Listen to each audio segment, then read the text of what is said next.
उसी दिन सावित्री ने अपनी सबसे खतरनाक चाल चल दी। उसने बाबूजी के दूध में वो जहर ज्यादा मात्रा में डाल दिया।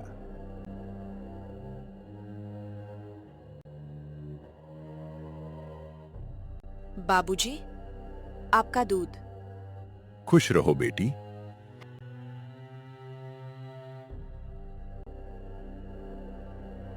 कुछ ही देर बाद अचानक सेठ हरिराम की तबीयत बिगड़ने लगी।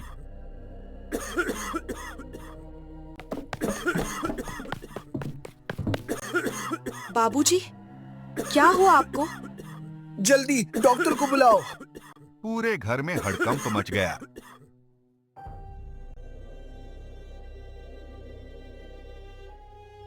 इनकी हालत बहुत गंभीर है। लेकिन अचानक ऐसा कैसे हो गया? अचानक नहीं, इन्हें काफी समय से धीरे धीरे जहर दिया जा रहा है। ये सुनते ही सबके होश उड़ गए। हे भगवान, मुझे पहले ही शक था। भाभी, और कौन कर सकता है ये सब? बाबूजी का खाना पीना कौन संभालता था? नहीं, मैंने ऐसा कुछ नहीं किया। झूठ मत बोलो, तुम इस घर की दौलत चाहती थी। गौरी, सच क्या है? भैया जी, मुझ पर विश्वास कीजिए। मैं तो पहले से कह रही थी, इसे न देवर जी से लगाव है न इस घर से। इसे केवल हमारी दौलत चाहिए। पहले आरव जी की दवाइयों में लापरवाही, अब बाबूजी को जहर।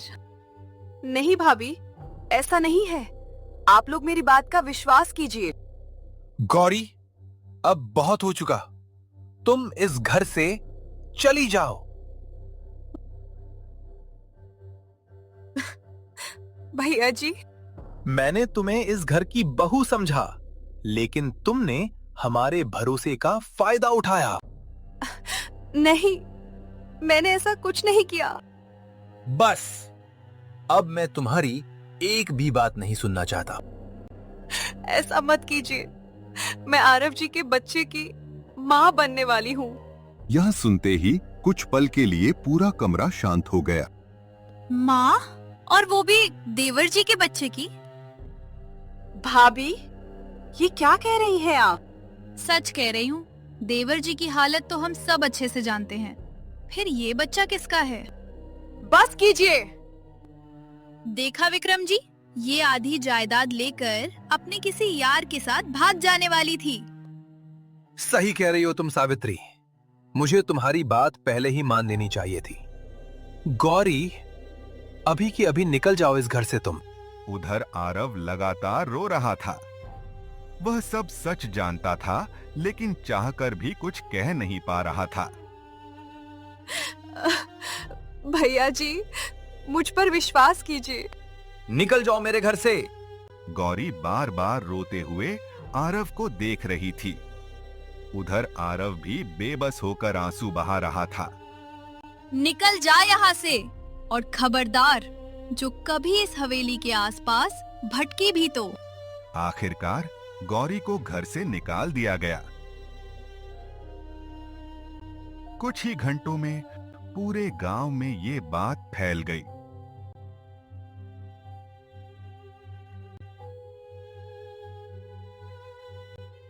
लोग उसे घृणा की नजरों से देखने लगे।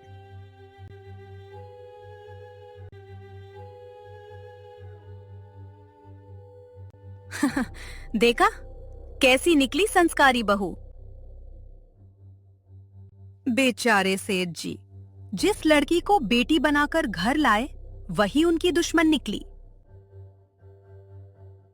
ऊपर से किसी और का बच्चा। छी।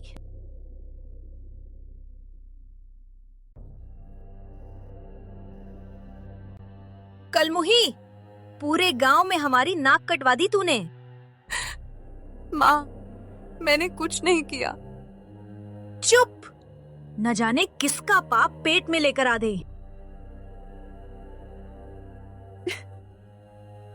अब मेरे जीने का कोई मतलब नहीं रह गया है। टूटी हुई गौरी कुएं में कूदने ही वाली थी कि तभी अमन ने उसे पकड़ लिया।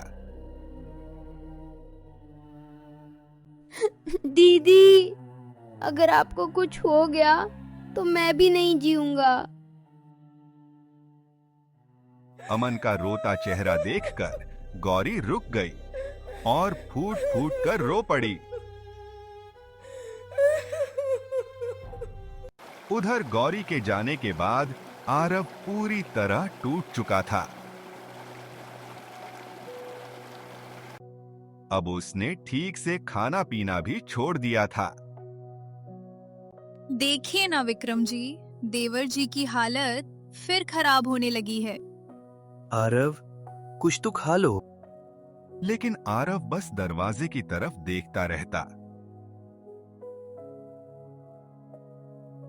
जैसे उसे अब भी गौरी के लौट आने की उम्मीद हो। इधर कमला दिन रात गौरी को ताने देती रहती। अब कौन अपनाएगा तुझे? मर क्यों नहीं जाती तू? माँ, दीदी को कुछ मत कहो। तू चुप कर। और एक दिन कमला ने पैसों के लालच में गौरी की शादी एक बूढ़े आदमी से तय कर दी।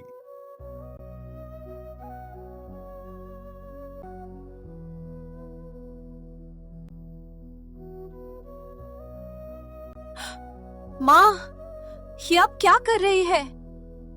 जो तेरे भले के लिए सही है वही कर रही हूँ। मैं ये शादी नहीं करूंगी। तो क्या तेरे जैसी कुल्टा के लिए कोई राजकुमार आएगा? देखती हूँ कैसे नहीं करती है तू ये शादी। गौरी चुप हो गई। अब उसके पास लड़ने की ताकत भी खत्म हो चुकी थी।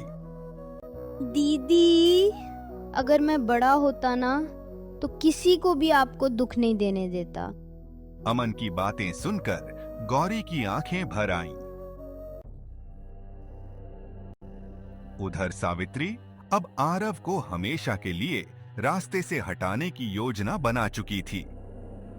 एक दिन आरव सहारा लेकर धीरे धीरे चलने की कोशिश कर रहा था। तभी पीछे से सावित्री वहां आ गई। वाह देवर जी, अब तो चलना भी सीख गए। आरव घबराकर उसकी तरफ देखने लगा। सावित्री ने अचानक आरव को सीढ़ियों से धक्का दे दिया। आरव सीढ़ियों से नीचे गिर पड़ा। तभी सामने से विक्रम आ गया। आरव! मैंने इन्हें रोकने की बहुत कोशिश की, लेकिन देवर जी नहीं माने और गिर गए। पूरे 2 दिन बीत चुके थे और आरव की हालत में कोई सुधार नहीं था। उधर अगले ही दिन गौरी की शादी थी और यहां आरव की ऐसी हालत। उसी रात सावित्री आरव के कमरे में गई।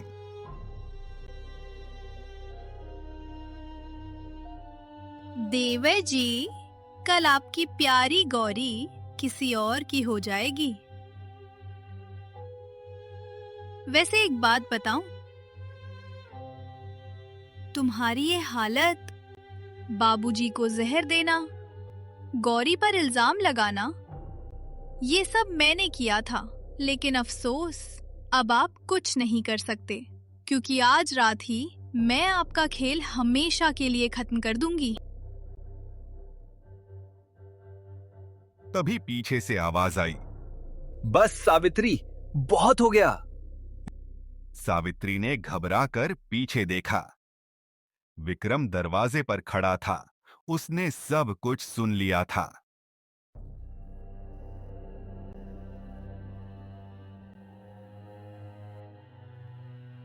विक्रम जी, ये सब झूठ है। मैं तो बस...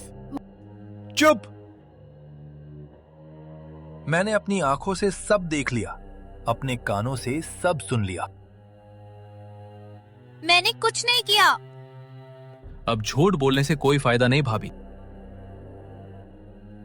सावित्री ने हैरानी से पीछे देखा। आरव अपने पैरों पर खड़ा था। तुम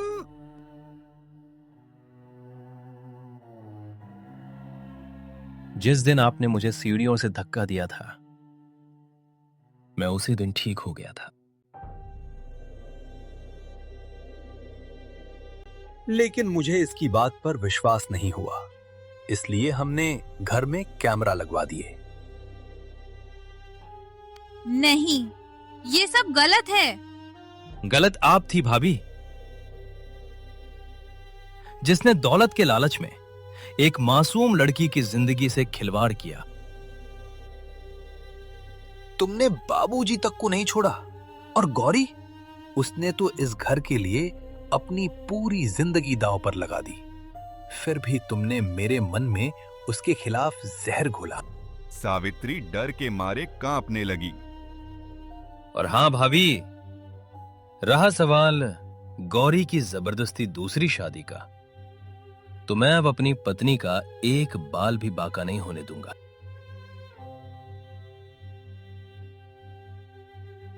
अगली सुबह गौरी की शादी थी। वह मंडप में उसी बूढ़े आदमी के साथ बैठी थी। उसकी आंखों में ना आंसू थे, ना जीने की कोई इच्छा, जैसे उसके अंदर अब कुछ बचा ही ना हो।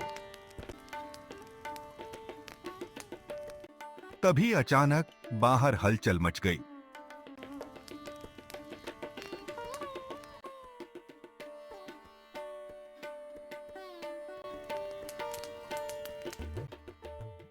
अरे, ये तो आरव बाबू हैं।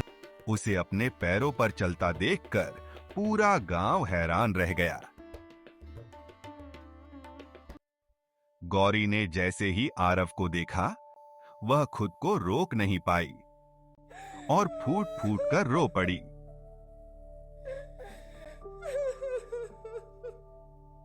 आरव सीधे मंडप तक गया और गौरी का हाथ पकड़कर उसे खड़ा कर दिया। ये शादी नहीं होगी।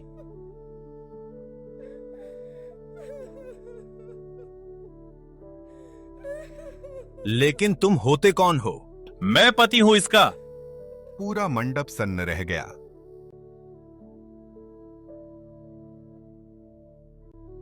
जिस लड़की पर आज सब उंगली उठा रहे हैं, उसने मेरे लिए अपना सब कुछ कुर्बान कर दिया।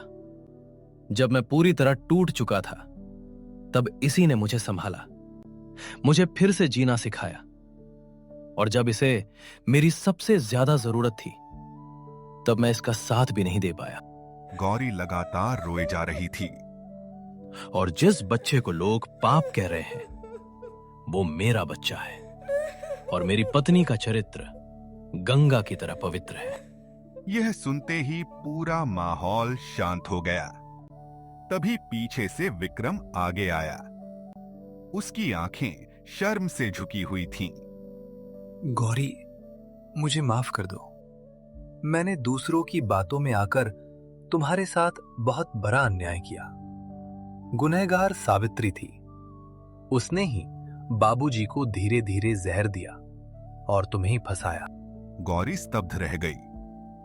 भैया सच कह रहे हैं, भाभी ने सब कबूल कर लिया है। मैंने कहा था ना, मेरी दीदी गलत हो ही नहीं सकती। कमला डर के मारे चुप खड़ी थी। अब किसी की हिम्मत नहीं थी गौरी की तरफ उंगली उठाने की। हाँ अमन, और अब से तुम और बाबूजी भी हमारे साथ हमारे घर में ही रहेंगी। क्या? हाँ गौरी, बाबूजी भी अब पहले से बेहतर है, और वो भी तुम्हें वापस घर लाना चाहते हैं। हाँ गौरी, चलो और अपना घर संभालो। यह सुनते ही गौरी की आंखें भर आईं। हम मैं तुम्हें कभी अकेला नहीं छोड़ूंगा। आज गौरी के चेहरे पर सुकून था।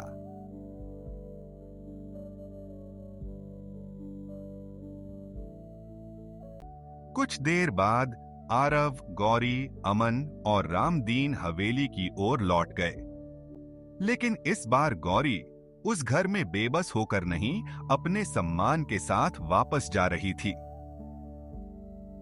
ऐसे ही और भी मजेदार वीडियोस के लिए वीडियो को लाइक और चैनल को सब्सक्राइब जरूर करें।